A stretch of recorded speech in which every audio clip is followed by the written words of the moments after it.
বগুড়া নয়, কড়াইল থেকে family card বিতরণ শুরু করবেন প্রধানমন্ত্রী। উপনির্বাচনের কারণে স্থান পরিবর্তন, ঢাকার 2 সিটি পরিচালনায় বরাদ্দ চান প্রশাসকরা।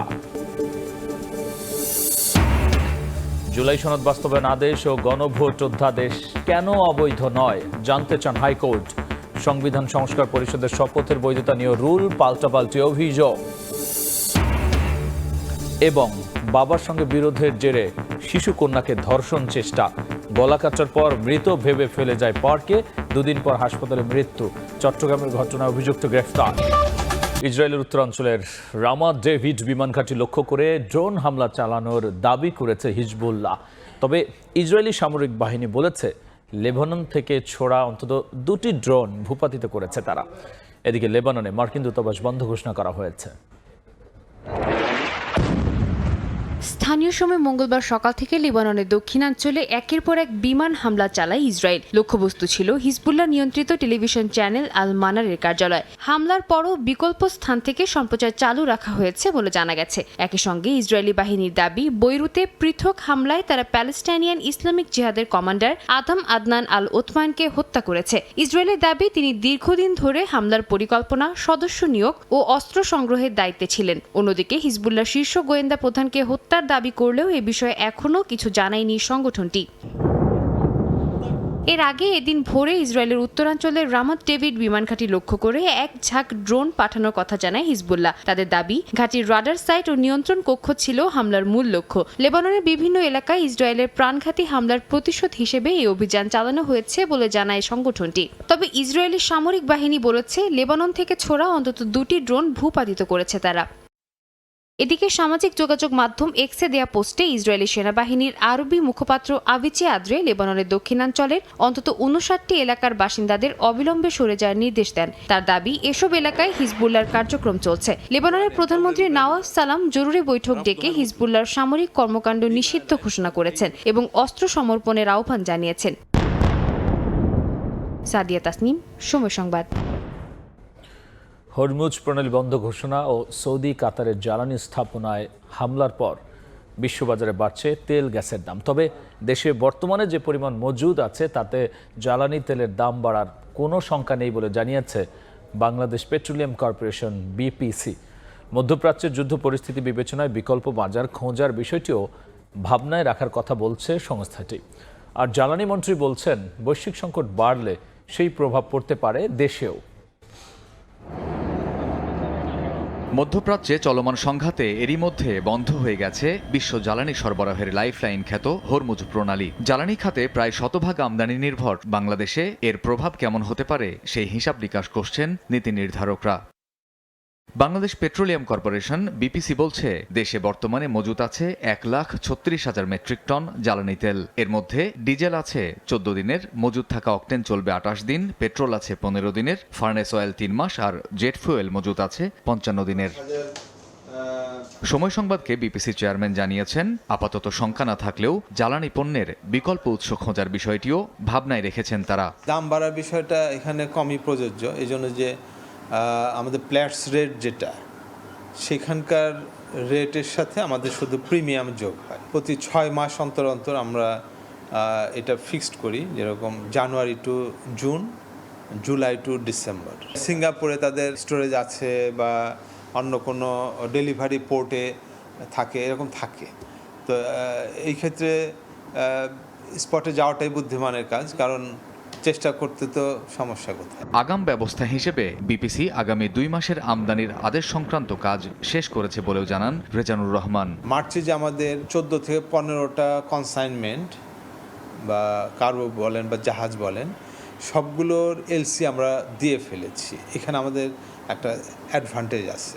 এপ্রিলেও আমাদের 14 থেকে 15টা কনসাইনমেন্ট, তার মধ্যে আমরা গতকাল 7টা কনসাইনমেন্টের পেমেন্ট এনশিওর করেছি। তো এই দিক দিয়েও আমাদের একটা ভালো অবস্থান আছে। এদিকে সচিবালয়ে সংশ্লিষ্ট মন্ত্রী বলেছেন, মধ্যপ্রাচ্যের চলমান সংকট আরও ঘনীভূত হলে পরিস্থিতি সামাল দেওয়ার প্রস্তুতি নিচ্ছে সরকার। যুদ্ধকালীন সমস্যা তো আছেই, আমাদের যতখানি চেষ্টা করা দরকার সব করবো আমরা। মার্চে কোনো চিন্তা নেই, পরের মাসেও মানে কাজ করছি আমরা। জ্বালানি পণ্যের সিংহভাগই আসে মধ্যপ্রাচ্য থেকে। সেখানকার পরিস্থিতির উপর নজর রেখে সরবরাহকারীদের সঙ্গে নিয়মিত যোগাযোগ রাখা হচ্ছে বলেও জানাচ্ছে সরকার। কামরুজ্জামান মামুন, সময় সংবাদ, ঢাকা। মধ্যপ্রাচ্যে যুদ্ধ পরিস্থিতিতে 4 দিন বাতিল হয়েছে 150 ফ্লাইট। কয়েকটি দেশের বিমানবন্দর বন্ধ থাকা এই সংখ্যা আরও বাড়বে বলে জানিয়েছে সিভিল এভিয়েশন। এই অবস্থায় এন্ট্রি ভিসার মেয়াদ 1 মাস বাড়িয়েছে কাতার সরকার, আর এতে আটকে পড়াদের মাঝে কিছুটা স্বস্তি ফিরেছে। ইরানে যুক্তরাষ্ট্র ইসরায়েলের হামলার জেরে অগ্নিগর্ভ মধ্যপ্রাচ্য। তেহরানের পাল্টা আক্রমণে জ্বলছে উপসাগরীয় দেশে একের পর এক মার্কিন ঘাঁটি। সংঘাতের প্রভাব পড়ছে এভিয়েশন খাতেও। নিরাপত্তাহীনতায় বাতিল হচ্ছে শত শত ফ্লাইট, ভোগান্তিতে বিভিন্ন দেশের কোটি যাত্রী। 28 ফেব্রুয়ারি থেকে সংঘাতের কারণে এখন পর্যন্ত কাতার, আবুধাবি, দুবাই, শারজাহ ও কুয়েত এয়ারপোর্টের কার্যক্রম পুরোপুরি বন্ধ। মঙ্গলবার বাংলাদেশ থেকে বাতিল হয়েছে 40টির মতো আন্তর্জাতিক ফ্লাইট। নতুন শিডিউল দিয়েও শেষ মুহূর্তে বিলম্বিত হচ্ছে যাত্রা। আজকে ছুটি শেষ, আজকে না গেলে আর যাওয়া যেত না।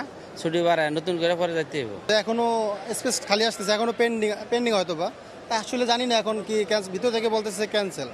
এখন স্ক্রিন এখন আসে না, এখন জানি না কি আসলে কি হবে। এয়ারপোর্ট বন্ধ দেশগুলোতে ফ্লাইট পরিচালনাকারী অনেক এয়ারলাইন্স প্রতিদিনই আপডেট জানিয়ে নোটিশ দিয়ে যাচ্ছে। একই সঙ্গে যাত্রীদের সমন্বয় করছে দেশীয় এয়ারলাইন্সগুলো। আজকে আমাদেরকে টাইম দিচ্ছে যে 5টা বাজে আমাদের ফ্লাইট। এখন আসি দেখতেছি যে আপনার এই যে 14টা 25 ফ্লাইট ক্যান্সেল নামবে। 5 তারিখ পর্যন্ত ফ্লাইট ক্যান্সেল। পুনরায় ফ্লাইট চালু হওয়ার পরে আপনি এখানে আসলে আমরা পুনরায় আপনাকে টিকিটটা নতুন করে শিডিউল সেট করে দিব। উদ্ভূত পরিস্থিতিতে এন্ট্রি ভিসার মেয়াদ 1 মাস বাড়িয়েছে কাতার সরকার। এতে আটকে পড়াদের মাঝে কিছুটা স্বস্তি ফিরেছে। তবে মধ্যপ্রাচ্যের অন্য দেশে যাওয়া নিয়ে অনিশ্চয়তা কাটেনি। সিভিল এভিয়েশন জানিয়েছে 4 দিনে 150টির মতো ফ্লাইট বাতিল হয়েছে। পরিস্থিতি স্বাভাবিক না হলে প্রতিদিনই এই সংখ্যা বাড়বে বলেও জানায় কর্তৃপক্ষ। কাজল আব্দুল্লাহ, সময় সংবাদ, ঢাকা। বগুড়া নয়, 10 মার্চ রাজধানীর কড়াইল বস্তি থেকে ফ্যামিলি কার্ড বিতরণ শুরু করবেন প্রধানমন্ত্রী তারেক রহমান। উপনির্বাচনের কারণে স্থান পরিবর্তন করা হয়েছে বলে জানিয়েছেন সমাজ কল্যাণ মন্ত্রী। এদিকে তহবিল ফাঁকা থাকায় ঢাকার 2 সিটির সেবা নিশ্চিতে প্রধানমন্ত্রীর কাছে বরাদ্দ চেয়েছেন প্রশাসকরা। পরিবহন মন্ত্রী জানিয়েছেন ঈদযাত্রায় বাড়তি ভাড়া নেওয়ার সুযোগ রাখা হবে না, প্রয়োজনে ফিরতি পথে গণপরিবহনের টোল নেবে না সরকার। আতিকুর রহমান তমালের রিপোর্ট। জনগণের ভোটে নির্বাচিত হলে নারীরা পাবেন ফ্যামিলি কার্ড। বিএনপির ইস্তেহারে এমন প্রতিশ্রুতি এবার বাস্তবায়নের পথে। 10 মার্চ রাজধানীর কড়াইল বস্তি থেকে শুরু হচ্ছে এই কার্যক্রম। সচিবালয়ে প্রধানমন্ত্রীর সঙ্গে বৈঠক শেষে সমাজ কল্যাণ মন্ত্রী জানান, বগুড়া থেকে ফ্যামিলি কার্ড বিতরণের কথা থাকলেও উপনির্বাচনের কারণে আচরণবিধি মেনে আপাতত নিজ জেলায় যাবেন না প্রধানমন্ত্রী। এর মাধ্যমে বাংলাদেশ জাতীয়তাবাদী দলের যে নির্বাচনী অঙ্গীকার, অগ্রাধিকার প্রকল্প ফ্যামিলি কার্ড, সেটি বাস্তবায়নের কাজ শুরু হবে। যদিও ডাটা সংগ্রহ, ডাটা এন্ট্রি এগুলো শুরু হয়েছে 30 তারিখ থেকে। একই দিন ঢাকা উত্তর ও দক্ষিণ সিটির প্রশাসকের সঙ্গে বৈঠক করেন তারেক রহমান। বৈঠক শেষে তারা জানান, সবুজ ও পরিচ্ছন্ন নগরী করার পাশাপাশি মশা নিধনের নির্দেশ দিয়েছেন প্রধানমন্ত্রী। বেতনের টাকা নাই, তারা এমনভাবে সব শূন্য করে দিয়ে গেছে। এবং তারপরে আরও যেটা করেছে যে তারা প্রায় 1400 কোটি টাকার অ্যাডভান্স তারা অলরেডি ওয়ার্ক অর্ডার পর্যন্ত দিয়ে গেছে। সেই টাকাটা কোত্থেকে আসবে সেটা তারা চিন্তা করে। এই যে খাল খননের যে কর্মসূচিটা, সেটা আমাদের পার্টির ম্যানিফেস্টোতে আছে, এবং এই খাল খনন না করলে সামনে যে ডেঙ্গুর যে আবির্ভাব ঘটবে সেটা আমাদেরকে বিপদগ্রস্ত হতে হবে। তাই আমরা পুনরায় এটাকে আগামভাবে আমরা এটা করার চেষ্টা করছি। বিকেলে সরকার প্রধানের সঙ্গে বৈঠকের পর পানি সম্পদ মন্ত্রী জানান, ঈদের আগেই খাল খননের কাজ শুরু করতে চায় সরকার। 180 দিনে প্রায় 1200 কিলোমিটার খাল খননের মধ্য দিয়ে 5 বছরে 20,000 কিলোমিটার খাল খনন করা হবে।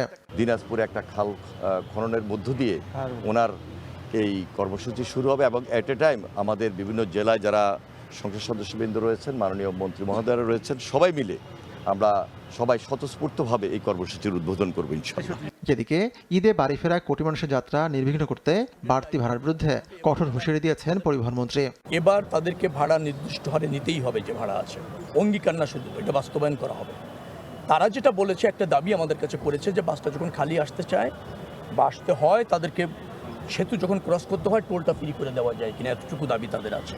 এবং বাকিটা তারা অঙ্গীকার করেছে যে তারা ভাড়া বাড়াবে না, যাত্রী সেবার মানও ঠিক রাখবে, যানজট যাতে না হয়, টিকিট যেটা আছে সেটাও তারা স্বচ্ছতার সাথে আপনার সেল করবে। শিক্ষার্থী, প্রতিবন্ধী ও 65 বছরের বেশি বয়সীদের জন্য মেট্রো রেল ও আন্তনগর ট্রেনে 25% ভাড়া ছাড় দেওয়ার চিন্তা করছে সরকার। হাতিকুর রহমান তামাল, সময় সংবাদ, ঢাকা।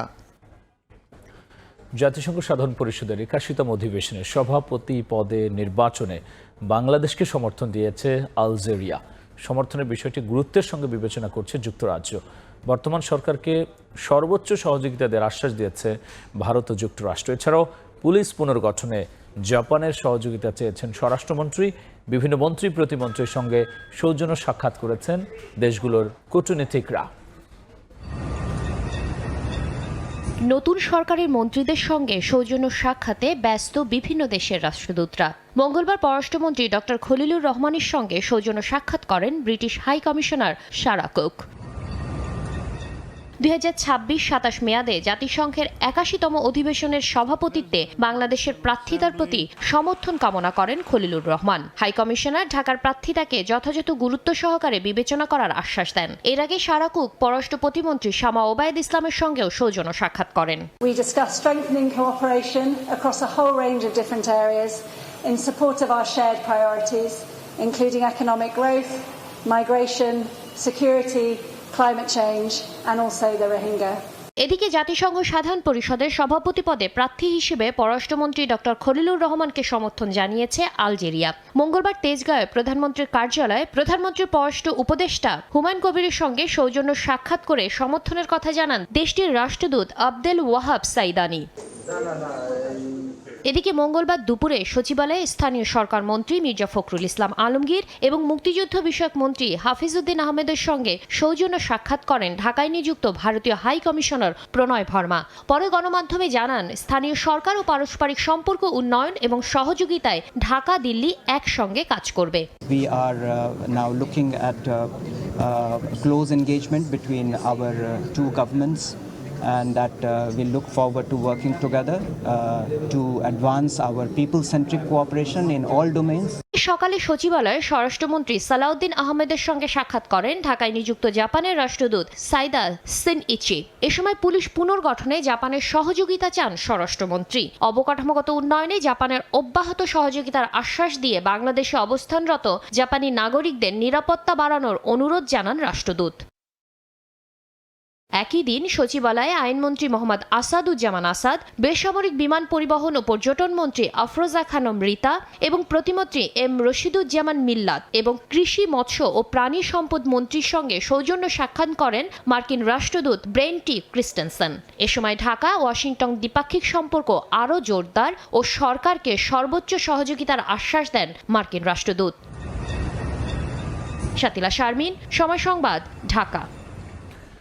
ঢাকা ওয়াশিংটনের কৌশলগত সম্পর্ক আরও জোরদারে 2 দিনের সফরে ঢাকায় যুক্তরাষ্ট্রের দক্ষিণ মধ্য এশিয়া বিষয়ক সহকারী পররাষ্ট্রমন্ত্রী এস পল কাপড় বুধবার পররাষ্ট্রমন্ত্রী সহ সরকারের জ্যেষ্ঠ মন্ত্রীদের সঙ্গে বৈঠক করবেন তিনি। বৈঠকগুলোতে দ্বিপাক্ষিক বাণিজ্য, বিনিয়োগ সম্প্রসারণ, নিরাপত্তা সহযোগিতা বৃদ্ধি এবং ইন্দো প্যাসিফিক অঞ্চলে পারস্পরিক স্বার্থ এগিয়ে নিতে আলোচনা হতে পারে বলে জানানো হয় মার্কিন দূতাবাসের বিজ্ঞপ্তিতে। রাত 11টার সময় আরও থাকছে। ঈদযাত্রায় আগাম টিকিট বিক্রি শুরু। ট্রেনের শতভাগই অনলাইনে। বাড়তি ভাড়া নেওয়া বন্ধে কঠোর হুঁশিয়ারি মন্ত্রীর। প্রয়োজনে ফেরার পথে টোল নেবে না সরকার। বাবার সঙ্গে বিরোধের জের। শিশুকন্যাকে সীতাকুণ্ড ইকো পার্কে নিয়ে ধর্ষণ চেষ্টা করে প্রতিবেশী বাবু শেখ। গলাকাটার পর মৃত ভেবে ফেলে যায়। গলাকাটা অবস্থায় হেঁটে পার্ক থেকে বেরিয়ে আসা শিশুকে বাঁচানো অবশ্য যায়নি। চট্টগ্রামের চাঞ্চল্যকর এই ঘটনায় অভিযুক্তকে গ্রেফতারের পর একথা জানিয়েছেন পুলিশ সুপার। 1 মার্চ সকাল 10:30 7 বছরের শিশু জান্নাতুল নিসা ইরাকে চকলেটের লোভ দেখিয়ে হাত ধরে সীতাকুণ্ড ইকো পার্কে নিয়ে যায় প্রতিবেশী বাবু শেখ। পরে গলাকাটা অবস্থায় একাই হেঁটে পার্ক থেকে বেরিয়ে আসে শিশুটি। চাঞ্চল্যকর এই ঘটনায় অভিযুক্তকে গ্রেফতারের পর চট্টগ্রামের পুলিশ সুপার জানালেন, কুমিরার বাসিন্দা রিকশা চালক মনির হোসেনের সঙ্গে প্রতিবেশী বাবু শেখের দীর্ঘদিন ধরে বিরোধ চলছিল। এরই জেরে তার শিশুকন্যাকে হত্যার উদ্দেশ্যে চকলেটের লোভ দেখিয়ে ইকো পার্কের পাহাড়ে নিয়ে ধর্ষণ চেষ্টা চালায়। শিশুটি চিৎকার করলে ছুরি দিয়ে গলা কেটে মৃত ভেবে ফেলে পালিয়ে যায় বাবু। ভিকটিমের বাবা মনির হোসেনের সাথে দীর্ঘদিন ধরে পারিবারিকভাবে বিরোধ চলছিল এবং মাঝে মাঝে ঝগড়া হতো এবং এক পর্যায়ে এই বাবু শেখ এই বিরোধের জের হিসেবে মেয়েকে চকলেটের লোভ দেখিয়ে এবং বেড়াতে যাওয়ার কথা বলে বাড়ি থেকে বের করে নিয়ে আসে। সীতাকুণ্ড পাহাড়ের ইকো পার্কের গহীন জঙ্গলে নিয়ে যায় এবং সেখানে নিয়ে তাকে প্রথমে ধর্ষণের চেষ্টা করে। মেয়েটি যখন চিৎকার শুরু করে তখন তার মুখ চেপে ধরে। এক পর্যায়ে তার হাতে রক্ষিত তার কাছে থাকা চাকু দিয়ে তার গলাতে পোঁচ দেয়। আপাতত এই ঘটনার সাথে বাবু শেখই একাই জড়িত বলে আমরা প্রাথমিকভাবে পেয়েছি। ঘটনার পর তদন্তে নামে পুলিশ। বাসা থেকে ঘটনাস্থল পর্যন্ত বেশ কয়েকটি সিসিটিভি ফুটেজ দেখে আসামি শনাক্ত করে পুলিশ। মঙ্গলবার দুপুরে কুমিরা থেকে অভিযুক্ত বাবু শেখকে গ্রেফতার করা হয়। ঘটনাস্থল থেকে চকলেটের খোসা সহ আলামত উদ্ধার করা হয়। মূল অভিযুক্ত বাবু শেখকে আমরা আজকে 12টার দিকে কুমিরা থেকে আটক করেছি। ঘটনাস্থল পরিদর্শন করি তাকে নিয়ে এবং তার দেখানো মতে মেয়েটির রক্তমাখা সালোয়ার আমরা সেখান থেকে উদ্ধার করি। এদিকে গলাকাটা অবস্থায় উদ্ধার হওয়া শিশুটিকে বাঁচানো যায়নি। দুদিন প্রাণপণ লড়াই করে মঙ্গলবার ভোরে চট্টগ্রাম মেডিকেলে চিকিৎসাধীন অবস্থায় মারা গেছে শিশুটি। এমনি হিস্ট্রি নিয়ে জানা যাচ্ছে মেয়েটাকে র্যাপ করা হয়েছে। মেয়েটাকে যারা নিয়ে যাচ্ছে তারা বলতেছে ইকো পার্কে কারা তাকে মেয়েটাকে ধর্ষণ করছে। এই জন্য এটাকে আমরা কনফার্ম করার জন্য যেটা প্রাইভেট পার্ক থেকে সোয়াব নেওয়া হয় ডিএনএ টেস্ট করার জন্য। ওটা রিপোর্ট আসলে আমরা কনফার্ম করতে হবে। রিপোর্ট পেলে ধর্ষণের বিষয়টি নিশ্চিত হওয়া যাবে বলেও জানান হাসপাতাল পরিচালক। পার্থপ্রতিম বিশ্বাস, সময় সংবাদ, চট্টগ্রাম। রাত 11টার সময় আরও থাকছে সনাতন ধর্মাবলম্বীদের দোলযাত্রা, মন্দিরে মন্দিরে আবির খেলা, পূজা প্রসাদ বিতরণ, র্যালি সহ বর্ণিল আয়োজন। এবার বাণিজ্যের সংবাদ। ঈদ উপলক্ষে শুরু হয়েছে বাস ট্রেনের আগাম টিকিট বিক্রি। ভোর থেকে বাস কাউন্টারগুলোর সামনে যাত্রীদের লম্বা লাইন দেখা গেছে। অনলাইনে বিড়ম্বনা এড়াতে টিকিট নিশ্চিত করতে কাউন্টারে ভিড় করেন যাত্রীরা। এদিকে ট্রেনের শতভাগ টিকিট বিক্রি হচ্ছে অনলাইনে। মঙ্গলবার ভোর থেকে গাবতলী বাস টার্মিনালে ঈদযাত্রার আগাম টিকিট প্রত্যাশী মানুষের দীর্ঘ লাইন। প্রিয়জনের সঙ্গে ঈদ করতে আগেভাগেই টিকিট নিশ্চিত করতে ভিড় করেন যাত্রীরা। সকাল 8টা থেকে 13 মার্চের টিকিট বিক্রি শুরু হয়। পর্যায়ক্রমে 9 মার্চ পর্যন্ত 19 মার্চের টিকিট বিক্রি করা হবে। দীর্ঘ অপেক্ষার পর টিকিট পেয়ে স্বস্তি জানিয়েছেন যাত্রীরা। এদিকে অনলাইনে টিকিট কাটতে গিয়ে ভোগান্তির অভিযোগ করেছেন যাত্রীরা। 17 তারিখ পর্যন্ত সিট আছে এবং 18 তারিখে রাত 8টার পরে কোনো সিট হবে না। মেয়ে মানুষ তো আপনারা 4জন 5জন পর একজন ঢোকেন, ঢুকে আপনার টিকিট নিয়ে যান না, ওনারা লেট করবে না। ট্রেনেও ঈদযাত্রার আগাম টিকিট বিক্রি শুরু হয়েছে। সম্ভাব্য ঈদ 21 মার্চ ধরে অনলাইনে টিকিট দেওয়া হচ্ছে। সকাল 8টা থেকে পশ্চিমাঞ্চল এবং দুপুর 12টা থেকে পূর্বাঞ্চলের টিকিট দেওয়া হচ্ছে। কমলাপুর রেলওয়ে স্টেশনের ম্যানেজার জানান, 2 অঞ্চলের জন্য 13 মার্চের বরাদ্দ টিকিট সংখ্যা 27,000। এর মধ্যে পশ্চিমাঞ্চলের 13,000 টিকিটের জন্য প্রথম ঘন্টায় প্রায় 21 লাখ হিট পড়ে সার্ভারে। প্রচলিত বিধি অনুসরণ করেই তো আপনি টিকিট কাটবেন, কাজে এইখানে টিকিট ব্ল্যাক হওয়ার কোনো সুযোগ নেই। কাউন্টার থেকে তো কোনো টিকিট প্রদান করা হচ্ছে না। রেলের ঈদযাত্রার টিকিট বিক্রি চলবে 12 মার্চ পর্যন্ত, আর যাত্রা শুরু হবে 13 মার্চ। তানভীর হাসান মেঘ, সময় সংবাদ, ঢাকা। স্বচ্ছতা ও দায়বদ্ধতা থেকে চিকিৎসকদের সেবা নিশ্চিতের আহ্বান জানিয়েছেন বিরোধী দলীয় নেতা ও জামায়াতের আমির ডাক্তার শফিকুর রহমান। বিকেলে শাহবাগে আবু সাইদ ইন্টারন্যাশনাল কনভেনশন সেন্টারে ন্যাশনাল ডক্টরস ফোরামের ইফতার মাহফিলে কথা বলেছেন তিনি। হাসপাতালে মানুষ নিজেকে নিরাপদ মনে করে বলে মন্তব্য করেছেন তিনি। শুধু দেহের না মনের শান্তির জন্য কাজ করার আহ্বান জানিয়েছেন জামায়াত আমির। বক্তব্য শেষে সম্মিলিত মোনাজাত দেশ, সরকার ও সাধারণ মানুষের জন্য দোয়া করেন তিনি।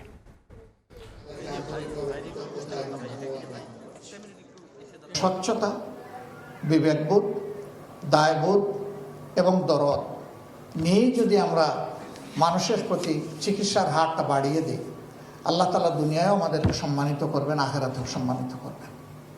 আর যে মানুষগুলো আমাদের কাছে আসবে তারা মনে অন্তরে একটা তৃপ্তি নিয়ে, প্রশান্তি নিয়ে আমাদের কাছে।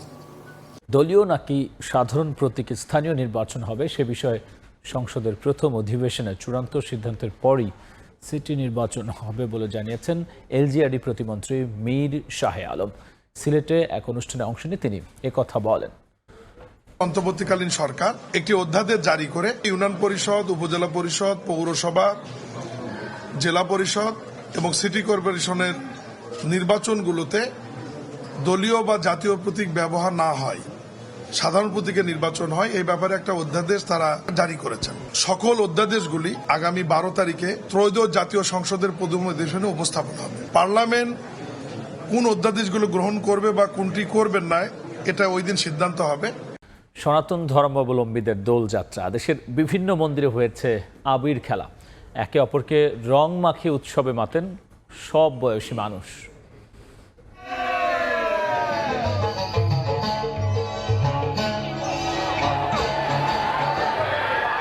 আবিরে ছেয়ে গেছে চারপাশ। নানা আয়োজনে দেশের বিভিন্ন জেলায় উদযাপন হচ্ছে সনাতন ধর্মাবলম্বীদের দোলযাত্রা। বৃন্দাবনে রাধা ও তার সখীদের সঙ্গে রঙের খেলায় মেতেছিলেন শ্রীকৃষ্ণ। সময়ের পথ বেয়ে সেটি রূপ নিয়েছে দোল পূর্ণিমায়। দোল উৎসব এখন অনেকটাই সার্বজনীন। মঙ্গলবার সকালে লক্ষ্মীপুর শহরের বিভিন্ন মন্দিরে চলে আবির খেলা। একে অপরকে রং মাখিয়ে উৎসব আনন্দে মাতেন সব বয়সী মানুষ।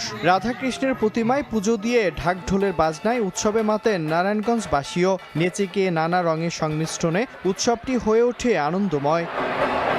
হোলির আবির শুধু মানুষের শরীরে নয়, রাঙিয়ে দেবে মানুষের মনকেও, এমনটাই প্রত্যাশা সবার। আজ এখানে হোলি উৎসব হচ্ছে, আজ আমি এখানে সেজেগুজে এসেছি। সেজেগুজে সবাই সকালবেলা চলে এসেছি হোলি উৎসবে। সকাল থেকে আমরা এখানে আসছি, খুব ভালো লাগছে। এছাড়া মাগুরা, খাগড়াছড়ি সহ অন্যান্য জেলাতেও মন্দিরে মন্দিরে অনুষ্ঠিত হয় পূজা, যজ্ঞ ও প্রসাদ বিতরণ সহ নানা অনুষ্ঠান। উৎসবকে ঘিরে ছিল উৎসুক জনতাদেরও ভিড়। মিরন আহমেদ, সময় সংবাদ। এই ছিল আমার কাছে থাকা দেশ বিদেশের খবর। এবার খেলার সময়ের বিস্তারিত জানাতে যাচ্ছি ইকবালের কাছে।